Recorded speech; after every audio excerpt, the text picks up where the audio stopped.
So now we're going to do this. We're going to factor this one. This is our second example. Okay. And this is also a special case. It's a polynomial that we're going to refer to as being of the quadratic type. Okay. Just as before, I want to show you how we can think of it as a quadratic. In this case, we have x squared, and here we have x to the fourth power. So just as before, if we let a variable t equal to x squared, then we know that t squared, which is equal to t times t, is actually the same thing as x squared times x squared. And we know that x squared times x squared is x to the fourth power. Okay? Okay. Like this. And so we can rewrite our equation as t squared, because that's x to the fourth, minus 4 times x squared. What is x squared? It's t, and then minus 5. And so now the question is, can we factor this? And well, so let me make a quick observation here. Again, as in the previous example, we can see that this is a quadratic in t.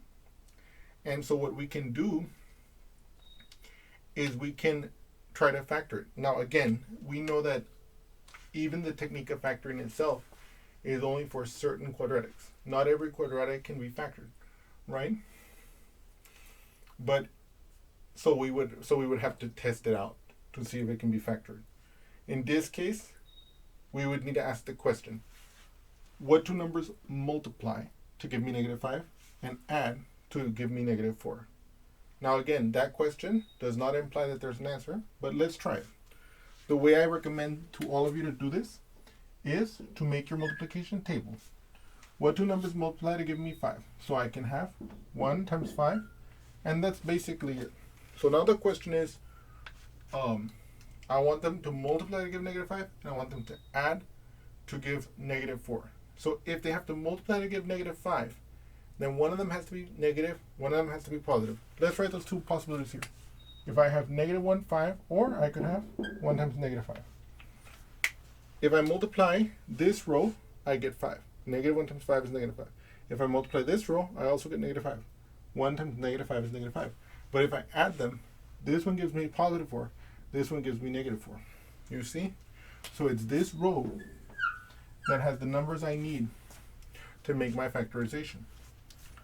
So here my factors are going to be t plus 1, t minus 5, right?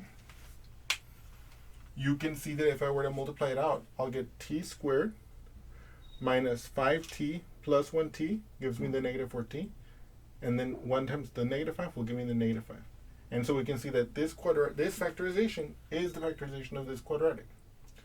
As before, once we're here, we replace the t by the original variable x squared.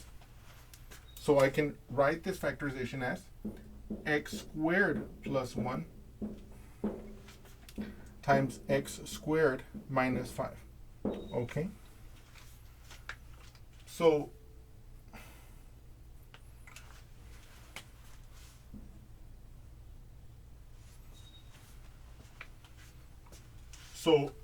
oftentimes when we're factoring polynomials, we'll want to stop with factors that are in terms of integers, and we won't want to go further than that. Okay, this is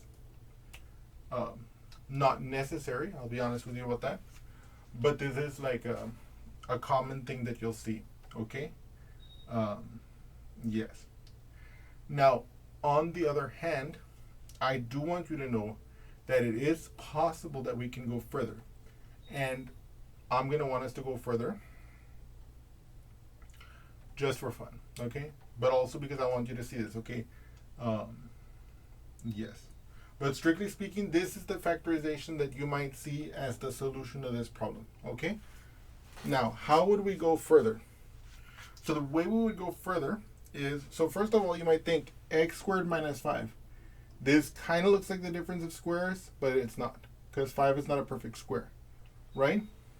If it was 4, then we would know, aha, it's x plus 2 times x minus 2, as in the previous example. This one also, it's not a perfect square. I mean, it's not a difference of squares, right? This is a sum of squares. And in this case, that does not have a factorization, okay?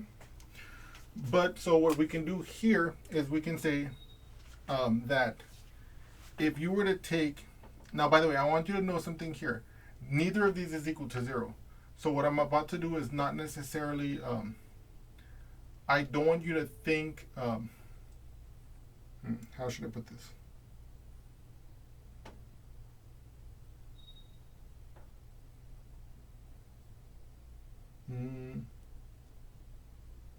Okay. So the way I want you to think about it, the way I want you to think about what I'm about to do is the following. We recall that we have a theorem called the factor theorem. And it says that if a polynomial takes on the value of 0 for a given value, let's say r, then x minus r will be a factor of that polynomial. So for example, if this was my polynomial, okay, so let me write that down for you guys so you can see where I'm coming from. Okay, so if f of x is a polynomial and f of r is 0, then x minus r is a factor of the polynomial. So here, in order to exploit this theorem, I'm going to start with this one, the x squared plus 1. I'm going to put this as my polynomial, and I'm going to put it in the circumstance that satisfies the theorem. So I'm going to say, okay, that if this is my polynomial, then I want to force it, x squared plus 1, to equal to 0. You see? See, if f of x is a polynomial and f of r is equal to 0, so in other words, this would be the r. Like I would substitute. So let me be more clear about that to use the notation more carefully here. So let's say I'm evaluating x squared plus 1 at the value r. So I would have r squared plus 1, whatever the r is, if it exists. Then I would subtract the 1 to the other side, right? And I would get r squared equals negative 1. And then, how do I get the r by itself here? What's the opposite of squaring? Taking the square root.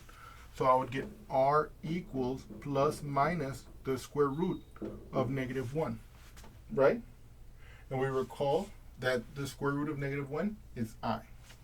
So here, r would be equal to plus minus I, okay?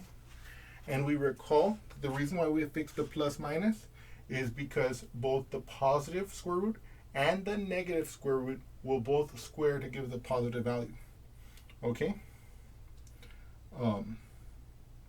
Yes. So, but now look what happened here. We forced this polynomial, this piece, to satisfy the, we forced it to satisfy this condition, f of r equals 0, like this. Then we found out what the r's had to be, either positive I or negative I.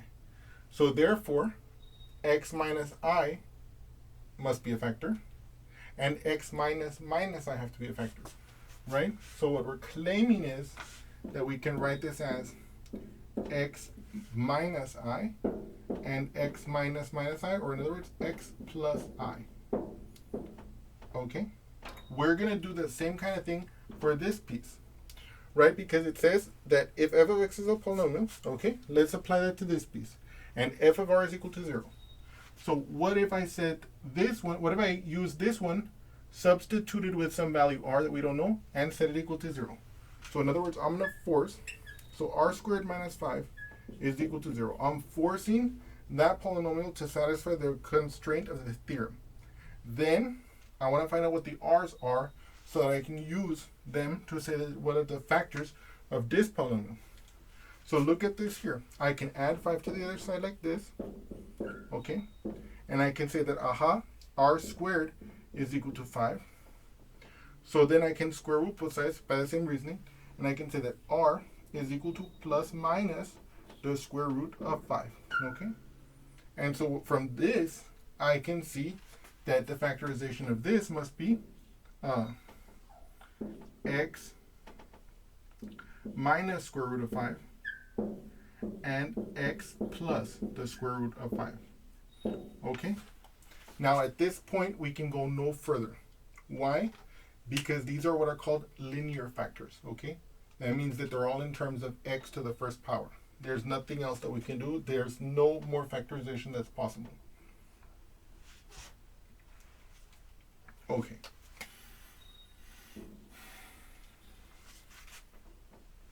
Let me see. So, by the way, I want you guys to observe something here really carefully.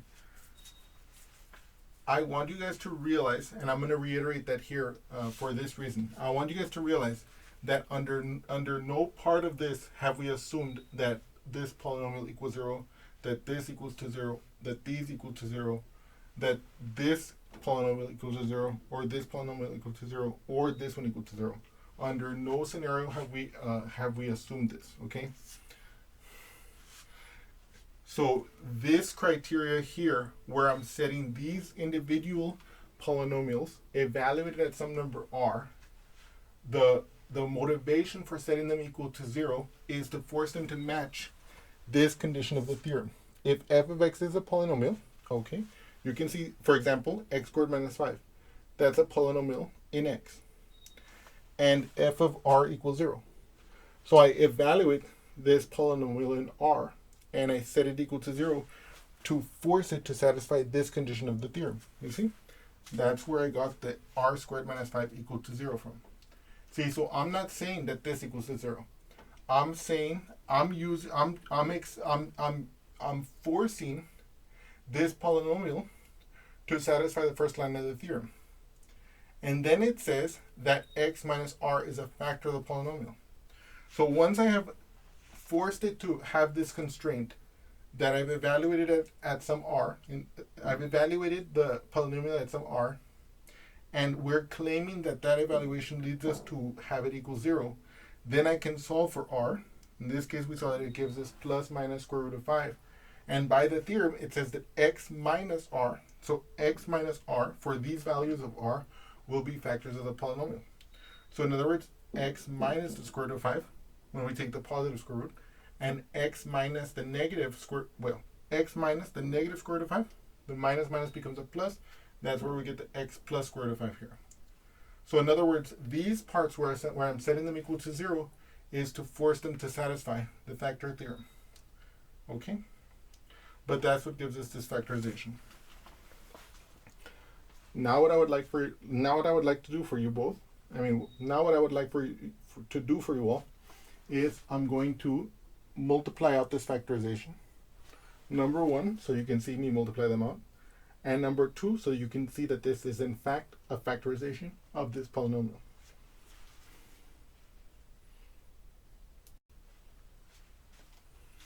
So now I'm going to multiply it out. Okay?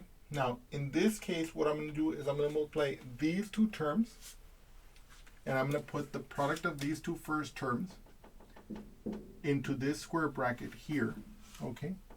And I'm going to put the product of these two terms into this square bracket here. After which point, I will simplify in the next line, and then I will do the multiplication from there, okay? So let's do that together, okay? So x times x is x squared. X times positive I is plus ix. Negative I times x is minus ix. And then finally, negative I times I is negative I squared. Minus I squared. Okay? Okay. Now, with regard to this bracket, x times x, that's x squared. X times positive square root of 5 will be plus square root of 5x. That x is outside the square root house. Negative square root of 5 times x is minus square root of 5x. And then finally, a negative square root of 5 times a positive square root of 5 is negative 5. Why? Because a negative times a positive is a negative. And because the square root of 5 times the square root of 5 is 5. Okay? By definition, right? The square root of 9 is 3. Why? Because 3 times 3 is 9. So the square root of 5 times the square root of 5 will be 5 for the same reason. Okay. What I want you to observe here, first and foremost, is that the plus ix and the minus ix, these are gone because they cancel each other out. So this first parenthesis simplifies to x squared minus I squared, okay, like this. This one, plus square root of 5x minus square root of 5x, that's gone too. So I'm left with x squared minus 5, like this, okay? Now, I know that I squared is equal to negative 1. So I can rewrite this first parenthesis as x squared minus negative 1, like this. And this one I can just bring down like this. What's the minus of a negative? This is going to become plus, okay? So this can be written as x squared plus 1 times x squared minus 5. So now finally we can multiply these two together. X squared times x squared, that's x to the 4th power. X squared times negative 5 minus 5x squared. 1 times x squared, that's plus x squared. 1 times negative 5 minus 5. Notice the negative 5x squared plus the x squared will give us negative 4x squared. So we're going to have x to the 4th minus 4x squared minus 5. So there's a couple of things I want to bring to your attention about this multiplication that is going to be of importance to us. And so without further ado, let me make that clear. Stand by, please.